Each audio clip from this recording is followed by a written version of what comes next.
Hi grown-ups. I know that the way we do spelling here in first grade is a bit confusing. It's different than any of you have probably experienced before, and it might be a little confusing in the beginning. But first of all, I want you to remember, your kids probably know what they're talking about. So if you're confused and you can't get a hold of me, trust them, because we go over a lot in class and they're really well trained in class. So they more than likely know what they're talking about. I emailed today because I forgot to put it in their folder, so you'll get a hard copy tomorrow. 2 papers.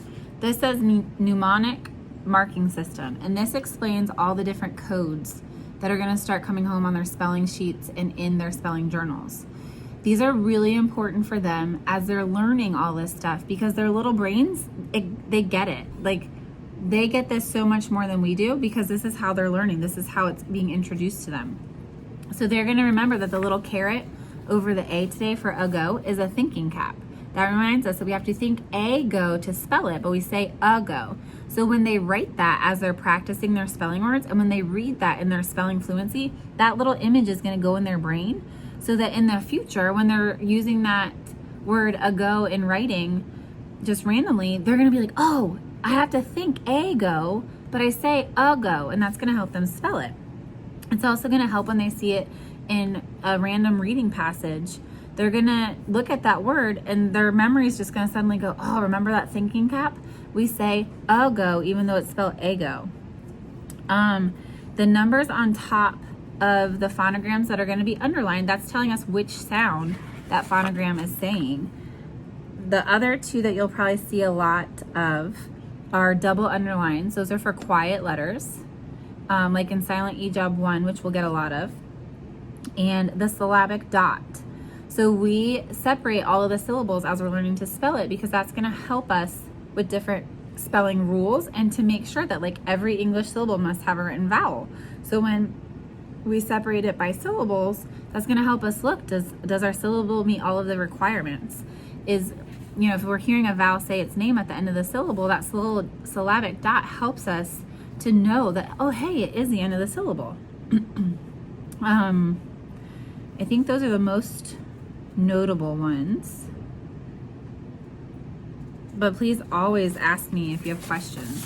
This paper right here, this is your cheat sheet to life. These are all the spelling rules. So for example, today in our spelling rules, we did vowel rule number 17. Base words do not end with the letter A, saying its name A, except for the article A. So AY is used most often, like in play, day, or today's spelling word may. Some of these things are not going to make sense to you. I promise you though, they are going to make sense to your kids. Trust your little people. So next you're going to see a video of me working with Raphael. I am introducing the spelling words to him just as I introduced them to your kids today. He did this a few days ago with me. So that's exactly the process we go in though. I say the word and give a sentence. I ask them to give me how many syllables, and then we say each sound as we write it. The kids call it or read it back to me. So they're decoding the word as I ask them each of the sounds. And then they're encoding the word or reading it and putting it back together as they call it back to me. And then they're decoding it a second time as they read it back to me, and as I write the words appropriately on the board for them to self-check. That means that they're decoding the word twice, and then they're reading it and encoding it and giving it back to me. There's so much practice in such little time. That's why also as they're writing the words for homework, I really, really want them to be saying, for example, one of the spelling words today is into. So they should say into, in, write the syllabic dot, to, t, ooh. O is making its 3rd sound as they write the 3 above it, into. Again, they're decoding and encoding so many times. That's so important, those skills, as we're learning to read and write and spell. So if they're doing all of these things, it's going to be huge what you see happen in such a short amount of time with these kiddos and their ability to spell out huge words, sound out huge words or spell huge words, because they're learning all of these skills. So please, please, please, please, please encourage them to do this exactly as we do it in class at home. I hope this next video with Raphael helps. As always, email me, let me know what I can help you guys with. I'd be more than happy to set up a Google Meet one evening so that I can go through one of these spelling lessons with you. Anything I can do to help support you at home, please let me know. Have a great afternoon. Hi, grown-ups. It's Miss Jovi and Raphael. Raphael, say hi. Hi. And Raphael's going to help me teach you guys how we do spelling here in first grade. So the way that it starts is I start off by introducing them with a word. So Raphael, our first word today is going to be ago. Ago? Ago. A long time ago, I was in first grade. So how many syllables, can we clap out ago? How many syllables do you hear? Ago. 2. Very good, 2 syllables. What's the first syllable, Raphael? What sound do you think makes A. It is A. Good, so write it. So then we're gonna leave a little space. What's our second syllable? Go. Very good. What's the first sound in that syllable? Go. Good, write it. And it's an O. Oh. That one's backwards. That's okay. Oh, okay. You gonna fix it?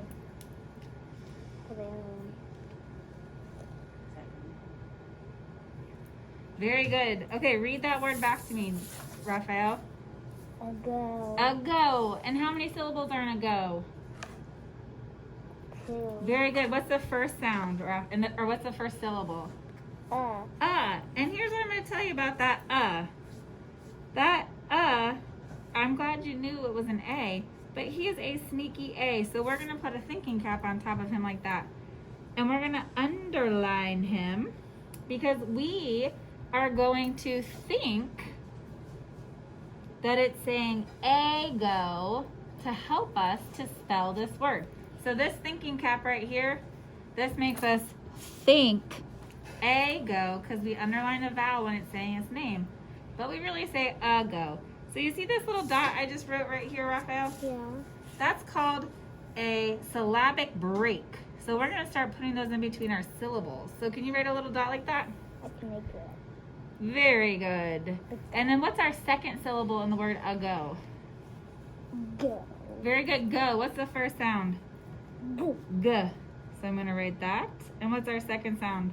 O. Oh, very good. And that O is saying his name, so we're going to underline him. And do you know why he's saying his name?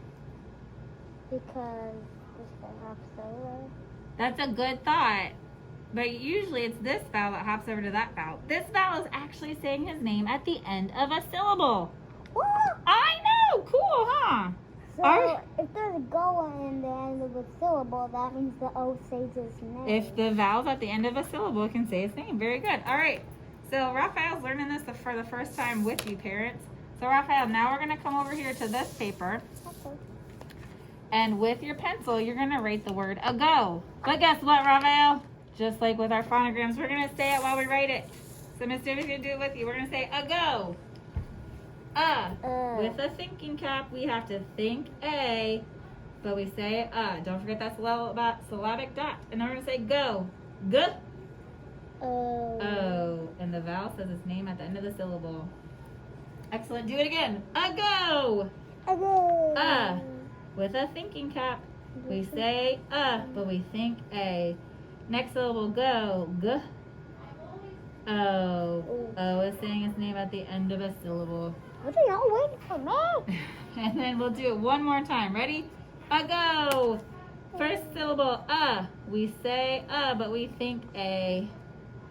Second syllable, go. G. Oh, the vowel is saying its name at the end of a syllable. Very good. Thanks, Raphael. Can you say goodbye to the grown-ups? Goodbye.